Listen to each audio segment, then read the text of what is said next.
अभिभाषण पर, धन्यवाद प्रस्ताव पर बोलने को आपने मुझे अवसर दिया, इसके लिए मैं आपका आभारी हूं। सभापति महोदय, सर्वप्रथम मैं सभी संतों, गुरुओं, महान पुरुषों को नमन करता हूं, जिनमें महात्मा ज्योतिबा, डॉक्टर बाबा साहब अम्बेडकर, मान्यवर काशीराम साहब को मैं याद भी करता हूं आज के दिन पर।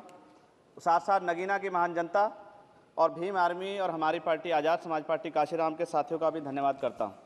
इसके बाद अपने कुल गुरु जगत गुरु सदगुरु रविदास जी महाराज को भी मैं नमन करता हूं, जिन्होंने दुनिया को लगभग 600 साल पहले बेगमपुरा शहर के रूप में दुनिया का सबसे महान लोकतांत्रिक दर्शन दिया। माननीय सभापति जी, 14 अगस्त 1947 को ये देश अंग्रेजों के अधीन था। 15 अगस्त 1947 को हम लोग आज़ाद हुए। 16 अगस्त 1947 को देश आज़ादी में था, लेकिन धन धरती राजपाट में बंटवारा नहीं हुआ। जो साधन संसाधन थे उनमें बंटवारा सही रूप से न होने के कारण एक बहुत बड़ी आबादी सुविधाओं से वंचित और सम्मान से वंचित रह गई। उनको सम्मान देने के लिए और अंतिम व्यक्ति तक सुविधाएं पहुंचे, इसके लिए लोकतंत्र की व्यवस्था हुई। लेकिन आज़ादी के 70 साल बाद भी हम कहाँ खड़े हैं, इस पर ये चिंता का विषय है। मैं मानता हूं कि सामाजिक न्याय तभी होगा माननीय सभापति जी, जब जातीय जनगणना पूरी होगी और जातीय जनगणना कराई जाएगी और साथ साथ संख्या के आधार पर आरक्षण जो है वंचित वर्गों का बढ़ाया जाएगा। उसके साथ साथ जब राष्ट्रपति जी अभिभाषण पर बात रख रही थी तो उन्होंने शहरी और ग्रामीण क्षेत्रों के विकास की बात कही और ये भी कहा कि दुनिया में सबसे उत्तम शहर हमारे यहाँ बने। लेकिन माननीय सभापति जी, 70% आबादी तो गांव में निवास करती है, तो गांव की आबादी के बारे में भी सोचना होगा कि उनका जीवन कैसे बदलेगा। माननीय सभापति जी, उच्च शैक्षणिक संस्थानों में बहुजन समाज के जो छात्र हैं उनके साथ कास्ट एट्रोसिटी हो रही है, निरंतर उनकी हत्या हो रही है।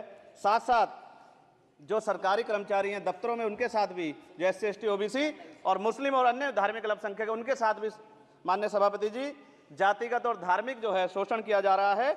इसलिए मेरी मांग भी है कि पुरानी पेंशन को भी अध्यक्ष जी बहाल किया जाए। जो कर्मचारी देश की सेवा में लगे हैं उनका भी सम्मान होना चाहिए।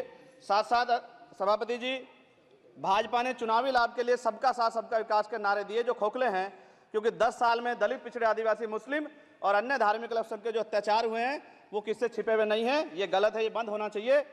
सभापति महोदय जी, महामहिम राष्ट्रपति जी के भाषण में निजी क्षेत्रों में SC ST OBC को रिजर्वेशन देने का कोई उल्लेख नहीं हुआ है, जो कि आज चर्चा का विषय, क्योंकि 98% प्राइवेट सेक्टर है, 2% सरकारी सेक्टर है, तो 98% प्राइवेट सेक्टर में भी हमारी हिस्सेदारी की बात होनी चाहिए। माननीय सभापति जी, आशा कार्यकर्ताओं, आंगनबाड़ी वर्करों, भोजन माताओं के वेतन वृद्धि पे भी कोई उल्लेख नहीं हुआ है, वो भी अभी नंगे, उन पर भी सोचना पड़ेगा। माननीय सभापति जी, जिस क्षेत्र से मैं चुन के आऊँ नगीना से, वो बहुत पिछड़ा क्षेत्र है।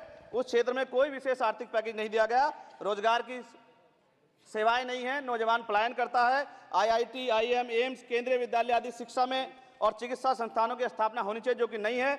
और माननीय सभापति जी, मानसून सत्र आ गया है, मेरा क्षेत्र बाढ़ से बहुत प्रभावित है, इसलिए मैं आपसे आग्रह करूंगा कि वहां के लोगों को बाढ़ से निजात दिलाई जाए। माननीय सभापति जी, चीन हमें आंख दिखा रहा है और लगातार हमारे देश की सीमाओं में घुसपैठ कर रहा है, इसलिए अग्निवीर योजना को हटाकर पुनः सेना भर्ती शुरू की जाए और साथ साथ भारत की सबसे प्राचीन व बहादुर रेजिमेंट में से एक चमार रेजिमेंट को पुनः बहाल करा जाए, ऐसा भी मेरा आपसे आग्रह है। माननीय सभापति जी, पिछले सारे प्रधानमंत्रियों ने मिलकर जितना कर्ज लिया है उससे दुगना कर्ज हमारे वर्तमान के प्रधानमंत्री जी ने लिया है। किसान अगर अपना कर्ज माफ कराने के लिए जाता है तो लाठी झेलनी पड़ती है, जबकि सरकार ने धन्ना सेठों का 15 लाख करोड़ रुपए माफ किया है। इस ओर हमें ध्यान देना पड़ेगा, हमारी आने वाली पीढ़ियों को ये कर्ज चुकाना पड़ेगा। माननीय सभापति महोदय जी, किसानों को MSP की लीगल गारंटी तथा किसानों का कर्ज माफ होना चाहिए। साथ साथ 2 अप्रैल 2018 को SC ST के बच्चों पे बहुत बड़े पैमाने पे मुकदमे लगे थे, वो हमारी लड़ाई सही थी, ये सुप्रीम कोर्ट ने माना और बाद में सरकार ने माना, वो मुकदमे तुरंत वापस होने चाहिए। माननीय सभापति जी, प्रेस जो है उस पर भी शिकंजा कसा जा रहा है, जो पत्रकार सरकार के खिलाफ बोलता है नौकरी से हाथ धोना पड़ता है, और सोशल मीडिया हमारा हथियार है, उस पर तरह तरह के प्रतिबंध लगाए जा रहे हैं और विरोध करने वालों को सोशल मीडिया हैंडल भी सस्पेंड करा दिए जा रहे हैं। साथ साथ सभापति जी, पेपर लीक और परीक्षाओं के कैंसिल होने से देश के नौजवानों का भविष्य खतरे में है। नीट, यूपी सिपाही भर्ती सभापति जी और 69,000 शिक्षक भर्ती में आरक्षण घोटाला हुआ है, कोई पूछने वाला नहीं, खून के आंसू रो रहे हैं बच्चे, बेरोजगारी का दंश युवा झेल रहे हैं। इसलिए मेरा आग्रह है कि युवाओं के लिए कृपया समाप्त करें।